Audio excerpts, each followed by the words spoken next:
Okay, so that's the recording started. You should all have that nice disclaimer at the top of Teams that you can now dismiss.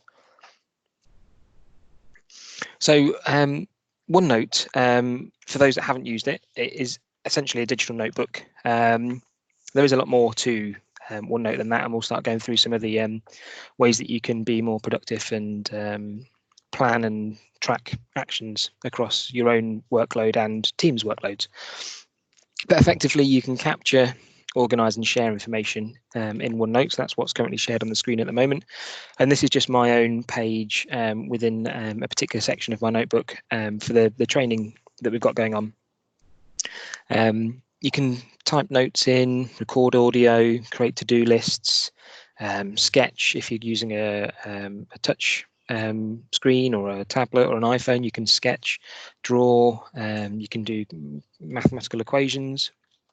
And the kind of the sketch and the draw thing, it's quite important because the process of writing notes in a traditional, pen and paper notebook, there's research that's found a direct electrophysiological evidence that drawing that by hand activates more networks in the brain. So in terms of taking in the information, drawing and writing by hand is a better way to learn. So if you're just making notes just for the sake of making notes to refer to at a later date, by all means typing on a keyboard is a good way to do that. But if you're making notes for revision or you're trying to learn things, it is best where possible to try and use a tablet and a pen, because you will actually remember that information a lot more than physically typing on a keyboard. Once you've written it by hand, you can actually convert it into typed text. So there is a function that will convert handwritten ink into typed text, and it allows for searching processes in OneNote to be a lot more efficient. When you're using it on other devices, you can upload images obviously off your desktop computer, from your phone, from your tablet. You can snap pictures on the go. So it is really quite intuitive in how you can add information. It's not just written notes. Because it's in the cloud, the OneNote, you can switch between your devices. So it is having the same information across multiple devices wherever you're going. So, I've been using it quite recently for attending various discussions about roles and stuff. So I've been able to look back at notes and, refer between them as well. So maybe you've written something down somewhere else for a different thing, but you're able to easily switch backwards and forwards. Whereas in a traditional physical notebook, you might have brought the wrong notebook to that meeting and you might not be able to easily find it, or you might have to flick through several pages. But within OneNote, you can use the find functions quite easily. You can organize the pages as you want. Just because you've designed it in a particular way doesn't mean that's the way that you have to stick with it. So you're able to chop and change things around, move things to where you want them to be. So it's quite useful for start writing some notes at the top of a page and you realize actually that content's better a bit further down, so you can actually switch that around as you need to, because it is a structured, but it can also be unstructured in its use. And then the biggest thing about all of the stuff that we're going through for the 365 is the collaboration stuff. So you can share that information. So you can share it as static pages, as a one-off, send somebody the notes and that's it, or you can share it and have it as a collaborative living document with those people that you've shared it with. So the kind of the three parts of a OneNote is you have your notebooks. I'm just going to pin this to the side here. So I've got two notebooks. Everybody gets a new notebook created when you have a 365 account. So it's your name at your organization. So this is my main notebook. And then you have within the notebook itself, you have these sections, and you get to name the sections based on what you're using them for, and you can change the color of those so you can coordinate them. So I've got lots of sections across here for various different things. And then within each section, you can have a number of pages. So just down on the right hand side here, I've got a number of pages in here, and you can do indentation on pages. So you can also, sort of create almost like chapters and content within those sections as well. So it is really allowing you to structure that data in the way that makes sense for you and your department and your team. So that's the first notebook that you get, but you can create as many notebooks as you want. So I've created another new notebook here just for the purpose of this training.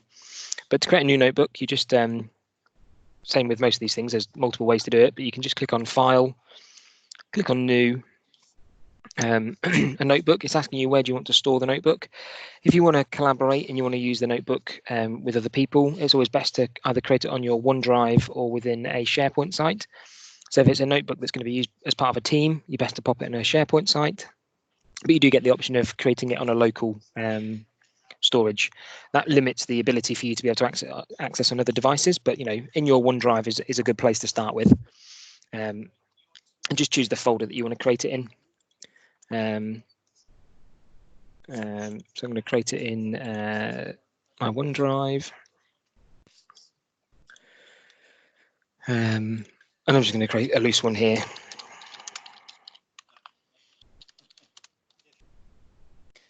Because you get a couple of options when you create it. So this is just basically telling me that that folder doesn't exist. So yes, I want to create that folder, and it's created that notebook for me. So it's really simple to create that new notebook. And then if you want to share anything on those, you've got the sharing options, which we'll get to later on. Sometimes you've got other notebooks that you have access to that you haven't opened in your OneNote. So you can click on Open, and it'll automatically bring up any notebooks that you have the permissions to view.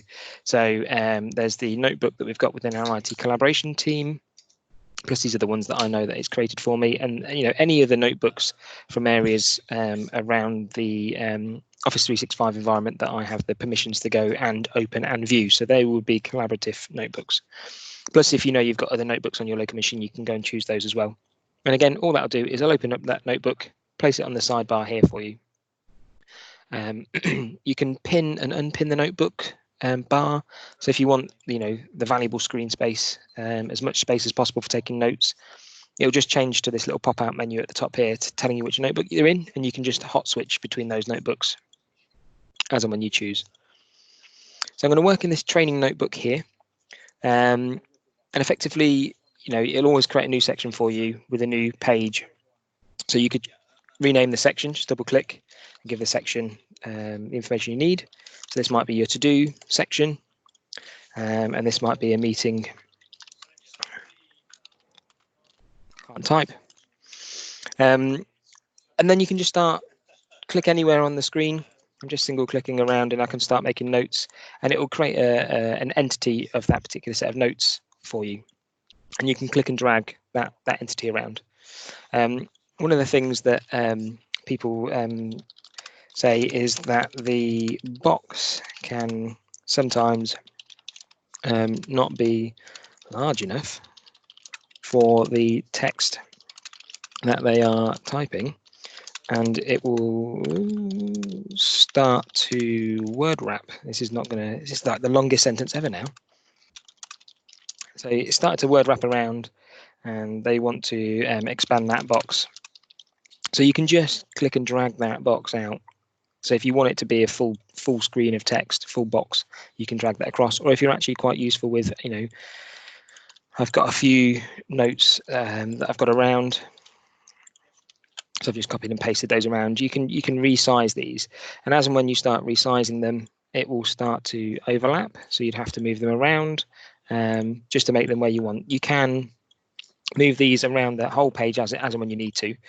Just click and drag to move them around. If you wanted to insert this note with this box here, you just press and hold the Shift key while you've got hold of it, and it will then allow me to insert that into there. So I can pick up all of this, pressing and holding the Shift key once I've got hold of it, and I can move it around in here as I want to. So you can see the highlighted text. If I let go of the Shift key, it will drop it where the mouse cursor is. But you can really organize the notes how you want, and you can again break those bits out, cut and paste based on how you want to structure your notes. Some people don't like the whole white background, but you can add in different styles. So in the view menu, you can choose to have rule lines. So if you're a bit more used to that kind of thing, you can use this. I mean, you can, as and when you click around it moves the whole text. So it just adds a bit more structure for people that like that sort of thing. I quite like the plain background. So in the view menu, in the rule lines on that little drop down, you can choose if you want grid lines and anything else. It doesn't snap to those particular rule lines, but you can just keep something that works for you on there. You can create page templates as well. So often different types of notes that you're taking, you might have a particular structure that you want to follow. So maybe for a meeting, you're always going to capture the attendees, date and time of the meeting, any actions, and then the notes. So within the page templates, they've got a number that you can choose from. That's in the insert category. You've got over here, you've got the page templates, and you can choose. I've got a number of templates you can choose for. So some lecture notes, maybe for business, a project overview, meeting, or some planners. So, we spend quite a lot of time in meetings. So let's jump into the detailed meeting notes template. I've chosen that, and it's just popped that all in there for me automatically. So I can start filling this in. It's mine to change and edit. And as I start adding details in, it'll update for me. You can set every new page that you add. When you add a new page, by default, it's a blank page, but you can set a page to add with a particular template style that you want to.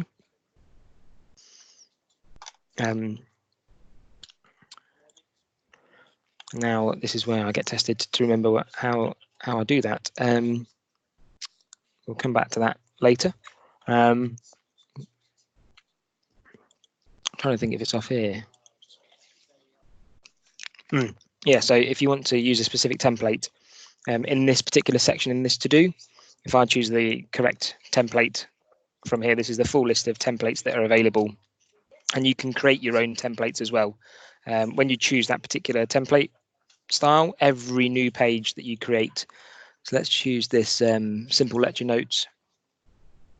So now in this section, every new page that I add will always have that particular style. So if you always want to put your meetings in a particular section, you can always have that meeting page template that you'd like.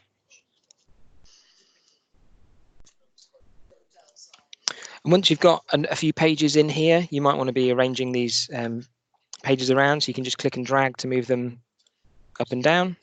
And you can just click and drag to indent them and outdent them, just to allow that structuring and ordering of that data based on how you're using it and how you want to use it.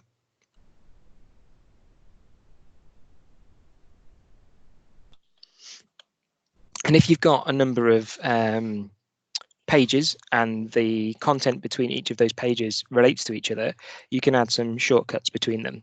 So you can often add a table of contents or kind of like a wiki link. So I'm just going to jump back to my notebook and show you one that I've created earlier.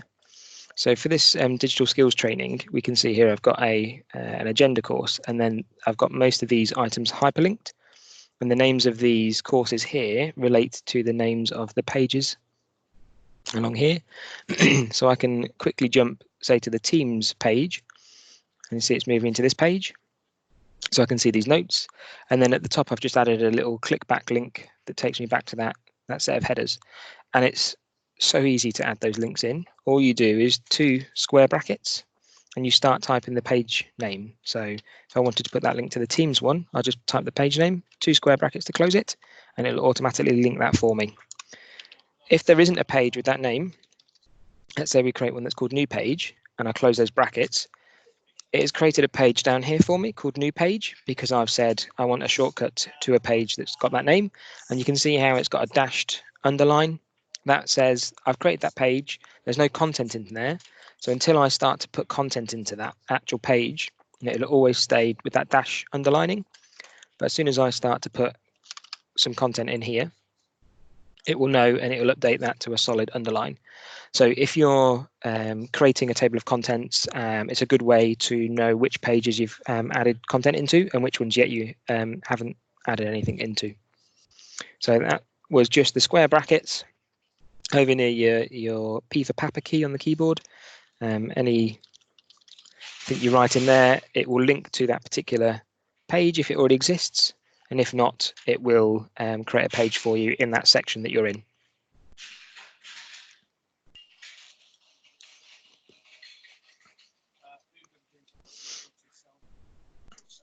The other way that you can get links to pages is you can just, it's a bit more laborious, but right click on any page that exists and you can copy that link to that page. I'm just going to copy this Teams link. I'm just going to paste it back in here. Where's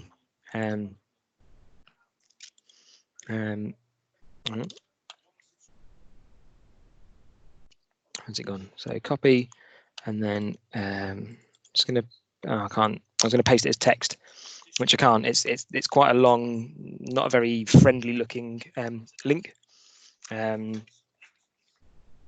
which is why I find it's best to use the square brackets to do the links, because the actual link you get is full of all random characters for that unique link that it's created. So the next thing to talk about, I'm just going to jump back into the training notebook, is tagging. So this allows you to mark elements of your OneNote with a particular tag, and then those tags you can then search for as part of a grouping. So we can see in this meeting template, we've got a date, time, location, agenda, who was in there, and what's been carried on. It doesn't actually have any actions, states of old actions, and yeah, but no new actions as such. But let's say as part of this, we've got some actions. We need to plan the rollout. We need to pull together a comms plan, and then testing sign off. So all of those items there could be classed as actions. So up here we've got the tags menu, and there are a whole range of tags that you can get. So the kind of the most important ones I find are the to do, important, and question. And you can see they've got a control 1, control 2, control 3 shortcut keys, but these are all the different things that you can use to tag any of the information in here. So you can have it wherever your cursor is, and you can just click on one of the tags that you can see. So I can mark that as a to do and say it's important. And then I could put this testing sign off as a question. So I'm just going to use the shortcut of control and 3. Pull together a comms plan, that's to do. And then for your to-dos, there's kind of two statuses. You've got an empty box and a checkbox. And again, you just select the to-do tag again, or you can just use the keyboard shortcut to mark that as done. Now, it's important that you do mark those as complete, because one of the things that you can do later on across your entire notebook is you can find any tags that you have. So up here, you've got the find tags option. And when I select that, it's bringing out a section here for me, and it's obviously found some other tags as well. This home icon, and you can see. So I can quickly jump between where these different tags are. So I can click on this hyperlink, and it's going to show me that's where it is in the particular document, and it will jump between the different areas. And if I only want to see the to-dos that I haven't yet completed, I can select that, and it will show me those. And you can choose how you want to group those tags, whether or not you want to group them by the type of the tag, or what section of the notebook they're in, or what is the title of the tag, and various information. And sometimes if I just jump back to my other notebook, because I'm going to have stuff all over the place in this one, just close that tag summary, find tags again. So I've got all of these in here, and it might be a bit too difficult to try and manage it in this little sidebar. So you can create a summary page at the bottom here. And what that will do is it will create a summary page in the section that you're in, and it will list out all of the different tags. And the tags are actually linked. So you can see that I've got this OneNote icon appearing here. It's telling me what section that actually belongs into. So if I was to update the to-do item here, it will actually update it in the source location as well. So that really helps in terms of managing your to-dos, and you can then delete this section here once you've finished, having a quick scan through all your items again. Yeah, I know I did this, I know I did this, I know I did this, and it will update those to-dos in the source location. And when I remove this section, so I don't need to see that summary anymore, it still keeps those updates in the source data area.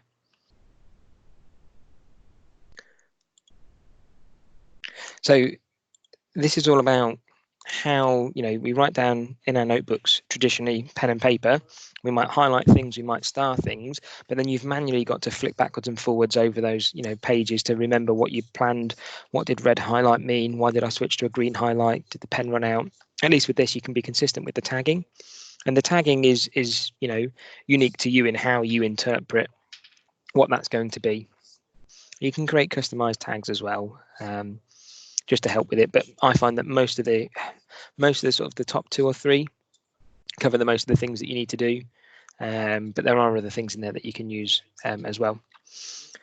And you can use Outlook tasks to your notes. So you can actually, if you use tasks within Outlook, you can sync between the Outlook task in Outlook and OneNote to really help you keep on top. But I'm not going to go into that in detail right now, but just to give a heads up for anyone that does use Outlook tasks, that is possible as well. So some of the other features that we've got within OneNote, a lot of them are within the draw menu. So I'm just going to switch across the draw. You've got the ink to math. So like I was saying before, if you're doing any equations, mathematical equations and that kind of thing, you can be drawing them up on your tablet or on your touchscreen with a stylus or whatever, and then you can convert those into the relevant things. So this is where you could be putting, what's the square root of 5? So all I've done, you can draw on desktop as well. You can just use the stylus choices here. And then you need to use the lasso select option here. And you basically want to draw around the thing that you've got on there. And then you can use the ink to math, and it will then say, this is what it's interpreted. So you can then put that through as a typed text equation. That's probably not going to be as useful for most of us today, but however, what you must know is that OneNote does basic maths for you. So I just typed 2 + 2 equals, and it's added the number 4. So maybe if you're trying to put some data in there, maybe you know that your various different teams, you've done 115, 11,500 sales, 22,300, 9,000, and somebody, didn't do very well and lost 500. All I did was type equals and press enter, press space, and it will put that equation in there, the answer. So you can then delete that, and you can have that data, you can delete that out. So that's really quite useful to know that sometimes if you just want to do a quick couple of sums, you can do it in OneNote. I know a lot of people are used to using Excel to do that kind of thing, but you can do some simple maths directly within OneNote, and you can then delete the source information and just leave the answer that you're looking for. The next thing is maybe you've got your notes in here and you want to insert a bit of a screen clipping. So in the insert menu, you've got the screen clipping option. And when you choose that, a bit like the screen snip tool that we're used to using, it minimizes one note out of the way. And then I've got 3 screens on the go, and it's allowing me to choose where I want to screen snip. So I've just gone over to one of the screens. I've taken a snipping of some of the people that are in the meeting with us, and I've popped that in there. It'll auto place that in the area of the OneNote, roughly where your cursor was previously. And it will also drop a little note to date and timestamp that. If you don't want that in there, you can just, I'll just shift and up arrow to delete that. And then that's got that image in there. And you can click and move that image. Now the image and the actual context box are 2 separate things. So if you wanted to move the image out, I've just clicked and held to move it, and then press and held the shift key to move it out. And then I could come along and I can insert it into another area here. So I could pop that into this area. And once this is here, I can do the usual resizing if it's the wrong sort of shape and size. And you can do the usual sort of changes to the document if you're used to screen snips as well. So that was up on the screen clipping. And I was going to say as well, one of the things it does do is it does search for text in screen clippings. So if the text is pretty good and clear, although that's an image, when I start doing a search here, it might take a moment or two for it to scan in. But if I start looking for urgent messages, it's not found it just yet, because it needs a little bit of time to scan that text and then understand it as part of an image. But that is quite useful if you're taking screen clippings of anything and it's got text in there. That will then become part of the search data in the system as well. The other thing, I've not really used this much myself, but you can do recording audio and video, and embed that straight into your OneNote, and it's really quite straightforward. You just start recording audio and capture everything you're saying and pop it in there, and then you've got a few options. If you want to be able to search that audio file for words, you can go and turn that on within the options menu. So you can have file in options in the audio and video section. You can enable searching in audio and video recordings for words. So if you are perhaps somebody that is more used to making notes through dictation, then you can be doing that in here, and then you can turn that on, and it will allow you to search for content in your audio and video notes that you've taken.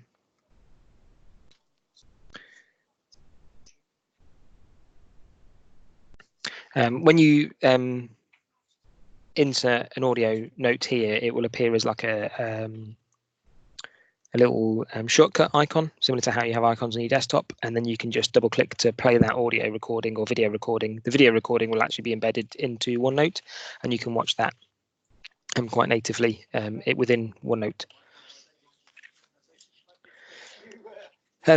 So search, because we've talked about being able to search various bits and pieces that you've embedded. Search is really straightforward. You've got your usual Control and F key that you might be used to using as a shortcut. And all it does is it takes you up to the search panel up in the top right-hand corner, just above your pages. And effectively, I'm just going to jump back to my other notebook because I've got quite a bit more content in there for it to search. So I'm just going to jump to this Teams training notes here. So, I'm looking in this one here. But I'm going to come up here to start searching, and I'm going to search for, say, Expedia, because we were doing work with those guys. So automatically, it's found the word Expedia, and it's showing me it's found Expedia in the title of this page, but then it's also found it on the page as text within these other areas. And I can click on those, and it will jump through to that particular area. That's searched all of my notebooks. If I want to change that, so I only want to search this particular notebook or this section group or this section, or even just on this page. So, Control and F is the one that I normally use. That's to find something specifically on this page, because I normally know roughly where I need to go. But, when you've got the search function up here, you can search the entirety of all of your notebooks within seconds, which that was the biggest draw for me to switch from traditional pen and paper notebooks to the digital. Was you take so many notes through an average working week, and then the months roll by and then the years roll by, and you can't remember where those notebooks are, and you might have to be carrying 4 or 5 different physical notebooks around. And could you remember where all those notes are? Maybe if you're really good with all the extra little labels and sticky notes and stuff, but this was the biggest draw for me. To start with, I found it a bit slower to capture the notes, but once you get used to how to take the notes using some of the newer ways to input data, it gets quite quick. And then searching is really important. And then when you think about the collaboration side of things, that it's not just you writing in your notebook, because it's a shared notebook between your team or your department or your working group. How do you know where to look for something that you didn't record in that notebook? And that's where the search really comes into its own on this. Now, sometimes you'll need to make a quick note and you don't know where to put it, and you don't want to, I'm rubbish at this myself. Normally I'll just put the note here on this bit of the page, even though it's nothing to do with this, but I've been sort of caught off guard. Somebody's asked me to, pass a message on somebody else, you've answered somebody's phone or whatever. The quickest thing to use for that is it's the quick sticky notes. So that's the post-it note of real life. So the shortcut key that you need to know is the Windows key on your keyboard and the letter N for note. And that's just brought up a post-it note for me. And it's, you can type in here. Let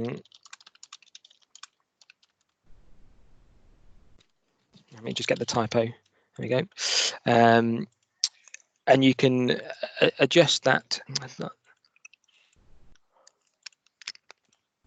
And that's created that note. I was trying to get the, oh, what have I done? That's Catherine. She's got me there. You can click on this 3 dots and you can get all your formatting. So you can edit this, and it's this, you can do quite a lot with it. And then you can close the note and you can forget about it and carry on with your day. And then when you need to find that note again, it's not in this notebook. It's not been placed anywhere. It's been placed into your quick notes. So what I've done is I've opened up my notebook section, and at the very bottom here, I've got quick notes, and it creates it as a new page. So every quick note I create, it adds it as a new page. So you can quickly come in here and you can do what you need to do. So you can delete them, or you can right click on the page and then you can move that page to the right area. So now that I've got the headspace to think about it, I know that this needs to go for the wind down work, and it's going to go as a separate page into that wind down section. So it's added that page down there for me. So it's the Windows and N key. That brings up the quick note. You make your note and then carry on with your day. And then when you've got the time to think about it, you can go back to your quick note section at the bottom. And then on where the page is, you can just right click on it. If you need to, keep it, if once you've actioned it, you obviously can delete it. But if you need to move it somewhere else, you can. I find move or copy is is quite a good thing, just to put it in the right place. I'm just going to delete this note again. So you right click on a page and you can delete. And again, the same for a section. You can right click on a section and delete. There is a recycle bin. So if you have deleted something and then you realize that you need to get back to that particular piece of information, you've got the ability to view the recycle bin. He says it's not in view. It's in the history. So in the history bar, you've got the notebook recycle bin. So you just click on the recycle bin, and it will take you to the recycle bin for that notebook. So it still shows that I'm in this notebook, but I'm in the recycle bin area of that notebook, and it's showing me all the pages that I've deleted. So these are on here for 60 days, and after that it will automatically delete them for you. But if you want to come in here to see them, you can find the notes and you can recover them. Here I was doing some training notes with the drawing things, but you can delete that or you can move it back into another area. Once you're finished with that area of the recycle notebook, you can click on the recycle bin and it will take you back, or you can just choose the notebook that you want to jump back to. So let's just jump back to there. So that's one thing to know. If you've deleted something, don't panic too much because they are kept for 60 days.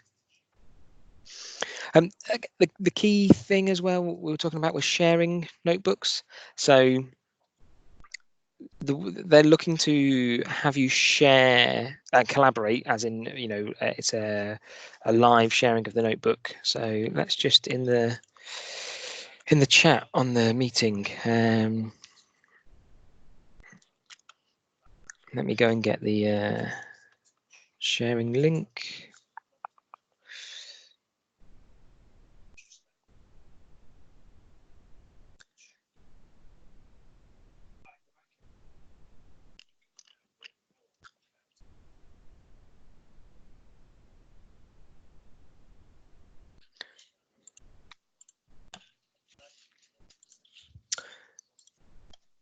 Where's the meeting gone? I've lost the meeting in my Teams. That's not good.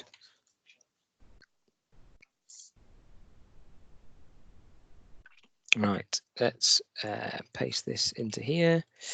So this is so you'll see a link in the chat for the meeting. You can all click that and it will then launch the web browser version of OneNote, and this will be to this training OneNote notebook they've created, and then you can all start to come in and collaborate on the notebook pages. So this is how you can share the notebook itself. So you just go up to the file section, make sure you're in the notebook that you want to share in the first place, but go up to file, go up to share, and then you can share with people. So you can type in the specific names of everybody you want to share with. You can share it to a particular meeting. So this should, if I click this button, it should share it with everybody that we're on or not. I think that's because Teams creates its own notebook for each meeting that's created. But in theory, you can all now, share with that notebook.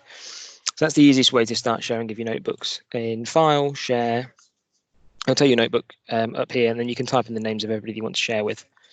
And that just really helps you collaborate with everybody. And again, you can use the usual view only or edit only elements. The only other thing to kind of talk about is OneNote on a another device. So I'm just going to switch to share off my mobile. So just going to check that's switched over in a second. Okay, yeah, so on my phone, this is the notebook. So this is OneNote off the App Store. And effectively, as you can see, I've got the Grant at Thomas Cook notebook with all my sections. And I can go into these sections and I can start to make any changes I need to in my notes.